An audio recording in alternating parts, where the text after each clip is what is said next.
I see that the information economy is dead. Like in 2024, how-to content was somewhat valuable. How to create a marketing funnel, how to hire your first employee, how to pitch investors, how to advertise on LinkedIn. And many businesses were built based on teaching these skills. Amazon is number 3 search engine, so having a book on Amazon is an essential step for building a premium brand. YouTube is the number 2 search engine, so YouTube videos that will enhance your success are a top go-to strategy. But the transformation economy is thriving. What's the difference? It's not how you or how anybody can X, but how I. Are you growing a valuable brand? Let's take a look. We are at an unprecedented crossroads, one that's reshaping not only content, but leadership, marketing, and the very nature of expertise. The business landscape has undergone a seismic shift. The rapid rise of AI tools has rewritten the rules of how authority is built, how audiences are reached, and how brands are chosen. The market has split in two, with a race to the bottom for the mediocre and lucrative profits for the cream of the crop. So how can you tell whether you're building a valuable brand that is going to be getting those lucrative profits, or how can you avoid that race to the bottom? Here's what Gary Vaynerchuk, chairman of VaynerX, said about branding. Quote, "Building a brand is everything. Your personal brand is your reputation, and your reputation in perpetuity is the foundation of your career," end quote. And I would add, or of your business. This is Strategic Basics, and I'm Aurora Winter, founder of Same Page Publishing and the author of 10 books, including Turn Words into Wealth. So let's get into this. Since ChatGPT 5 launched mid-2025, hundreds of thousands of new book titles have flooded Amazon every month. But here's the truth. Obviously, most AI-generated books generate no reviews, no traction, and no trust. They don't elevate a brand, they destroy it. But that's not because they're self-published. Another self-published book broke the Guinness Book of World Records for the most nonfiction books sold on launch. It actually outsold Spare by Prince Harry, the Duke of Sussex, which was published by Random House. Alex Hormozi sold over 3 million books on 2 marathon live stream videos. He generated an astonishing $100 million in less than a week. But it's not only about the book sales. While 100 million is certainly not chump change, that was a drop in the bucket compared to what his 3 self-published books have done for him in terms of creating a flywheel where he's attracting his ideal client, and he is the number 1 choice, or the obvious choice, for many business owners who are thinking of using the services at acquisition.com. In fact, his steady pipeline has generated a portfolio of companies generating $250 million annually. So what I want to point out is the gatekeepers are dead, and this can be good news for you, but only if you leverage it more like an Alex Hormozi than the people who have the books on Amazon that they made with AI in a weekend and have no reviews. Status is communicated by the reviews, the sales, the awards, and status is part of the value of having a book that builds authority. The other part is your book can be a lead magnet, bringing your ideal clients to you. But here's the good news. You don't have to have the reach of a Hormozi to profit from star power. For example, my client, Michael Stockham, is a litigation attorney, and he's attracted over 7 figures of new business because he's a best-selling, award-winning author. That's right. When the client or prospect compares all the litigation attorneys who have the skill to handle their case, the other ones look like kind of identical gray suits with degrees. And my client, Michael Stockham, stands out because yes, he's got the degree, yes, he's got the qualifications, and he's got some star power because he's the best-selling, award-winning author of litigation books or legal thrillers, including the Jake Fox series of books and Confessions of an Accidental Lawyer. He's been on podcasts, he's been on media, he's got videos, he's got something interesting going on. So when people have a choice, they're like, why not hire the one with the little star power? And so even a small amount of star power can put you in the luxury tier instead of a commodity. And again, commodities are interchangeable, so naturally people choose the one at the lowest price. Whereas luxury are special and that they'll ask for you by name. So as you're building your brand, especially going forward now and through 2026 and on, when AI has such powerful tools to serve us and create more content, more things faster, we want to make sure we're not making a tragic error and building a commodity brand. We need you to be in the luxury brand category. At least that's if you'd like to have more profit, which I imagine you do. All right, so even, in other words, getting back to what I was saying, even local star power is powerful. You don't have to stand out against everyone on the planet. You can stand out against the short list of a half dozen qualified competitors, as my client Michael Stockham does. Or you can stand out in your local market, as my client Carrie Mencarini does. She's the author of The Vitality Solution, and she's got a weekly YouTube channel which we produce for her.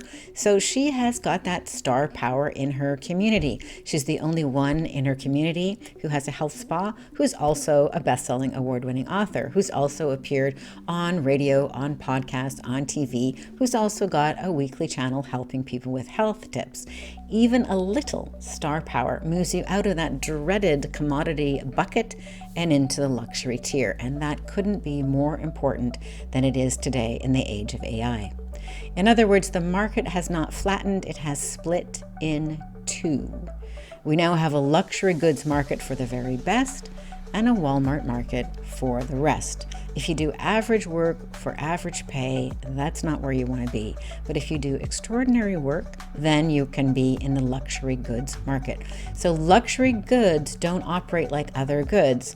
In fact, with a luxury good, when you increase the price, you may increase the demand. So think Louis Vuitton, Rolex, Bugatti, Gulfstream Aerospace. While commodities are interchangeable, so the lowest price wins, like rice or wheat or steel or crude oil, with luxury products, when the price increases, the demand can actually increase. In fact, with a luxury product, a lower price can repel clients or prospects because the lower price is a signal of a cheap knockoff, whereas a high price signals quality. So that's very important to know. Think perfume, for example. If you're buying a gift for your mother or your wife or yourself, would you rather buy a $10 no-name bottle or a $200 bottle of Chanel No. 5? One feels like regret, the other feels iconic. I know for myself, I've given my mother Chanel No. 5 and I felt proud to give it, and I was certain that it was going to please her. If you understand what's happening right now, you'll recognize that today is an incredible opportunity to vault yourself into the luxury category, into the luxury tier. Because right now we have this great split happening, and due to AI, it's happening faster than ever. So let's look at where you are now. So most CEOs, leaders, and experts are in one of three positions. Position number one is the Walmart market. Make a note as I'm saying this and let me know in the comments below where you think you are and where you'd like to be. So the Walmart market, you're competing on price and convenience. Clients compare you to competitors on spreadsheets. You're another commodity, so to speak. You're easy to replace, your products, your services. You have little leverage and no meaningful brand. And AI is devouring this market at a terrifying speed. As I said before, I think it was Seth Godin who first planted this idea in my mind. If you do average work for average pay, you will end up working for AI. But if you do extraordinary work, AI will work for you. And that's what I'm seeking to help you through, to leverage AI to build a valuable brand. So position number two, we just covered position one, the Walmart market. That's dangerous. Position number two is the dangerous middle. So you're not luxury and you're not Walmart, you're somewhere in the middle. So you have a solid reputation in your market. You're profitable, but not premium. You're respected, but not sought after. You're charging good rates, but nowhere near your potential. You basically have a job disguised as a business. This position is collapsing very quickly as AI is pushing everything towards commodity. But the good news is you have a chance to move from the middle to position number three, where we all want to be, the luxury market. So in the luxury market, clients seek you out specifically by name. You are the obvious choice for a high-value outcome.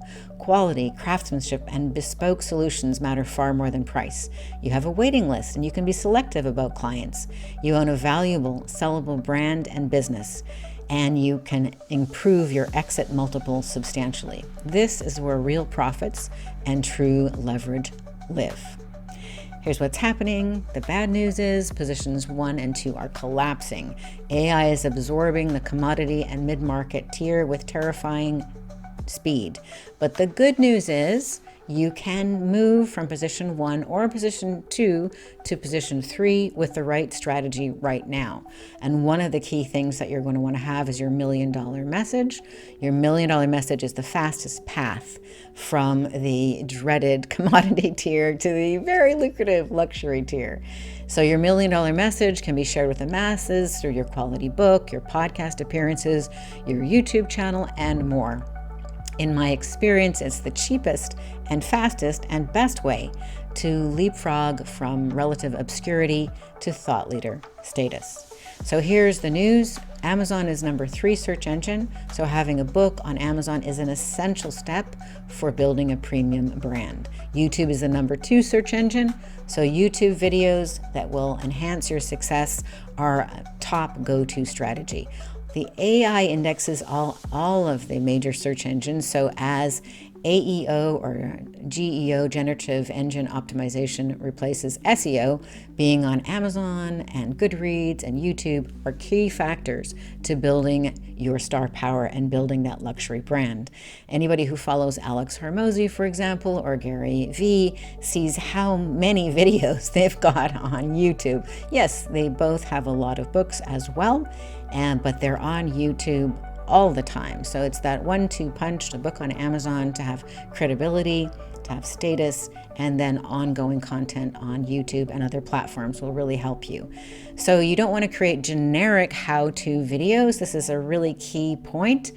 You want to create videos that only you can create, that talk about your passion, your story, your expertise, your heart, your clients. You want to shine a light on your stories and your star power. I see that the information economy is dead. Like in 2024, how-to content was somewhat valuable. How to create a marketing funnel, how to hire your first employee, how to pitch investors, how to advertise on LinkedIn. And many businesses were built based on teaching these skills.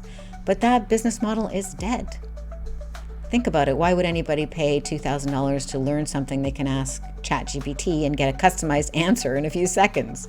Why watch a 45-minute how-to video on YouTube when AI can help you with the exact steps for your exact situation? As I've said before, the information economy is dead, but the transformation economy is thriving. What's the difference? It's not how you or how anybody can X, but how I. So in other words, not how you can hire your first employee, but how I hired my first employee, the mistakes I made and the lessons I learned. Not how to write a book, but how I helped this CEO write his book using the spoken author method, the success he achieved, and how I launched it to #1 bestseller, and what I will do differently next time. In other words, one-size-fits-all generic content is now worthless, but your lived experience is very valuable. So here's what luxury brands know. When knockoffs flood the market, authentic luxury brands don't panic. They double down on what makes them real. They may increase their prices. So consider, for example, what happened during periods of economic uncertainty. While mid-market brands struggled, luxury brands thrived. They did not respond to competition by slashing prices or becoming more accessible. In fact, they did the opposite. They became more exclusive. They raised their prices. They emphasized craftsmanship, provenance. They made it harder to buy, not easier. Chanel offers a perfect example. During the 2008 financial crisis, when most businesses were slashing prices, Chanel reinforced its exclusivity. Their couture division reportedly grew around 20% in 2008. It grew 20% despite the broader market shrinking.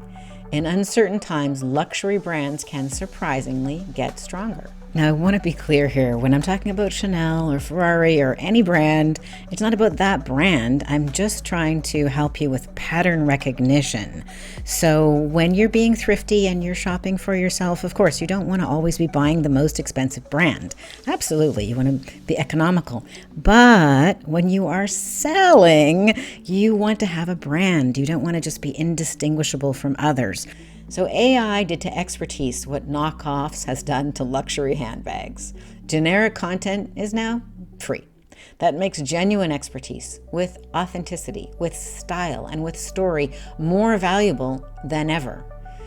The number one asset in the world, again, I'm going to quote Gary Vaynerchuk. He's one of the world's leading marketing experts, and he's been relentlessly beating the drum on one core idea.